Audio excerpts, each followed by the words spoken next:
For over 200 years, Egypt thrived. After Narmer united the lands, after kings became living gods, and after the first dynasty built a civilization from nothing, it seemed like Egypt's greatness would last forever. But it didn't. In fact, it nearly collapsed. Today, we're journeying back to the edge of chaos, to witness the end of Egypt's first golden age and the uncertain dawn of its second dynasty. Imagine the year is 2960 BCE. King Ka, the last ruler of the legendary First Dynasty, has just died. In the grand palaces, there is no celebration for a new king. There is only silence and fear. There was no smooth transition of power. No clear heir had been named. No one could step forward with an uncontested claim to the throne. For the first time since Egypt became one, the crown was up for grabs. Behind the palace walls, a silent war began. Powerful officials who had served the old king faithfully now saw an opportunity. They started plotting, forming secret alliances, and quietly gathering support. Royal families, once united,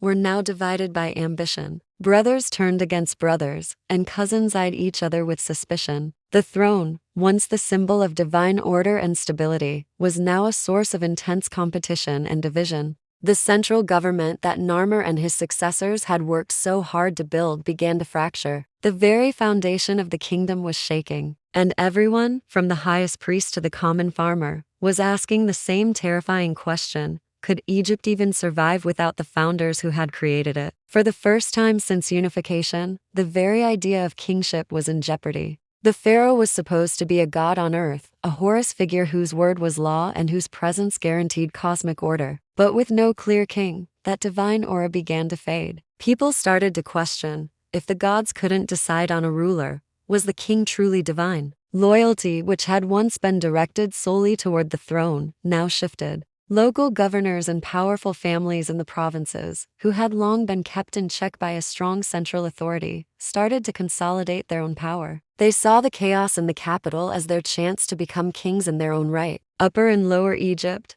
the two lands that Narmer had so brilliantly welded together, were still united in name. But beneath the surface, old divisions were reemerging. The people of the Nile Delta in the north and the people of the valley in the south had different traditions, different gods, and different loyalties. Without a strong pharaoh to hold them together, they began to drift apart. The kingdom was balanced on a knife's edge. One wrong move, one bad decision, one ambitious governor making a play for independence, and Egypt could shatter back into the two separate lands it had been before. The dream of a unified Egypt was about to become a nightmare. But out of this fog of uncertainty and political chaos, a figure emerged. We don't know much about his origins, but his name told the world everything it needed to know about his mission. He was called Hotepsekhemwy. In the ancient Egyptian language, this name meant the two powers are at peace. Think about that. His name wasn't a boast of conquest like he who smites the foreigners. It was a promise. It was a declaration of intent. It was a prayer for unity in a land torn apart by division. The two powers could refer to Upper and Lower Egypt, or perhaps to the rival factions competing for the throne, personified by the gods Horus and Seth.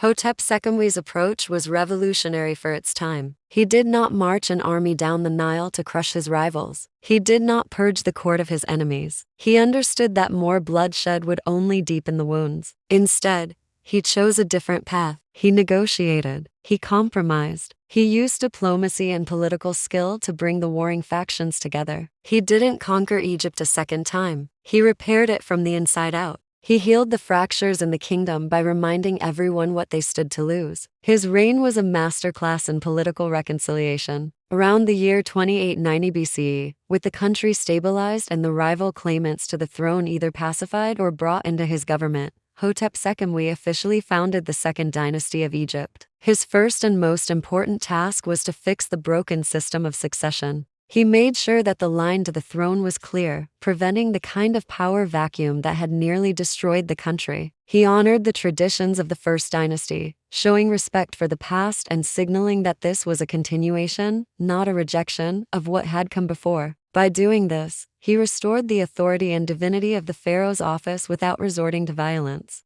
Egypt didn't need another warrior king like Narmer. It needed a peacemaker, a unifier who could build trust and restore faith in the crown. And in Hotepsekhemwy, it found one. When we look through the historical records for the reign of Hotepsekhemwy, we find something remarkable: almost nothing. There are no grand monuments detailing bloody battles. There are no inscriptions boasting of crushed rebellions. There are no administrative records lamenting widespread famine or civil unrest. And that silence is the ultimate testament to his success. In a time of crisis, the greatest achievement is not victory, but stability. No famine meant the administration was working and the Nile floods were being managed. No rebellion meant the local governors were loyal and the people were content. No collapse meant the state he had so carefully pieced back together was holding strong. The crown was secure. The borders were peaceful. The dynasty and Egypt itself had survived its first great test. So why does this moment, this quiet transition between two dynasties, matter so much? History rightly remembers Narmer for creating a unified Egypt. His palette is one of the most famous artifacts in the world, a symbol of a kingdom's birth. But perhaps we should remember Hotepsekhemwy just as much, because he is the man who made sure that kingdom didn't disappear almost as soon as it was born. He proved that Egypt was more than just the vision of one great conqueror. He showed that it was a resilient civilization, capable of overcoming internal crisis. The true test of any great nation, any great idea, is not how it begins, in a blaze of glory. It's whether it can survive its first inevitable moment of crisis. Hotepsekhemwy ensured that Egypt did. If you enjoy these deep dives into the forgotten corners of ancient history, make sure to like this video and subscribe to the channel. Because Egypt's incredible story didn't end with its founders, it almost ended right after them. And there are so many more stories like this to tell. Thanks for watching.